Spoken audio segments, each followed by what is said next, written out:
SGC here. Today's movie review is Upstream Color, directed by Carruth. Upstream Color is his second film. It stars a relatively unknown cast. I mean, Amy Seimetz, I have not seen anything of her except that she is a regular on AMC's The Killing and recurring on HBO's Family Tree.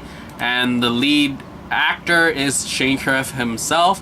And the plot line is pretty crazy, I would say. It's about two people whose lives and behaviors are affected by a complex parasite without knowing it. And there's a 3-stage life cycle in which it passes from humans to pigs to orchids.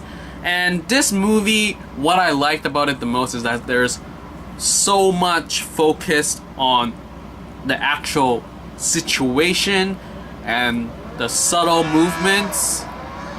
And sorry about the traffic noise, and also the sound and the music, because there's not a lot of dialogue in this film, which I was sort of like, where is this going? Sometimes it's slow at times, but when you finish it, you're just like, wow, that was I would say it's a powerful film, because in the amount of time that they had, which was 96 minutes, they dealt with a lot of things that could have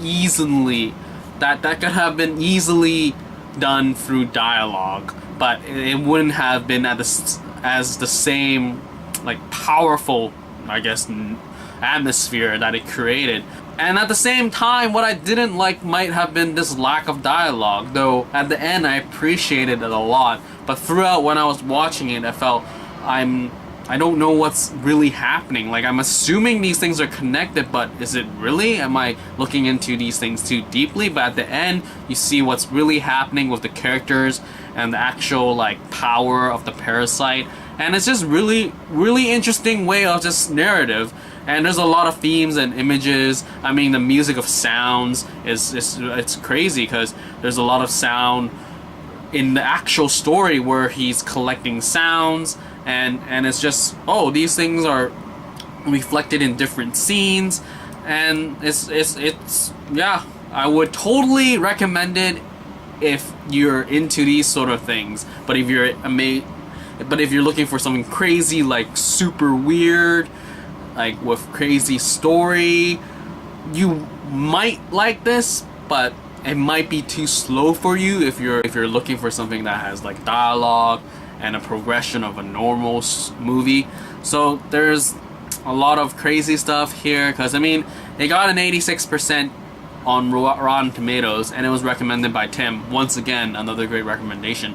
So I would say go in, just watch it. You might probably have to watch it a couple of times. I probably have to watch it a couple of times, but as a first time viewing, it seems like, where is this movie going the entire time? But at the end, I would say it was really worth it. And it was just like, wow, that he brought so many things into this film, and that's good. I mean, the fact that when you're at the end of the movie, you're like, whoa. A lot of things nowadays are just not really doing that, because you're just like, oh, set pieces, and you're like, oh, all these set pieces, but as a whole, you're just like, eh. But this movie as a whole has a lot more compared to its set pieces, which I don't think there are that many anyway in recent memory.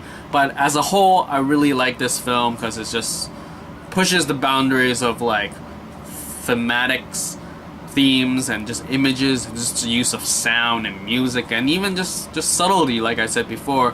Not a lot of dialogue once again, and yeah, it's just totally recommended. Check it out for sure. And that's pretty much it for this movie review for Upstream Color.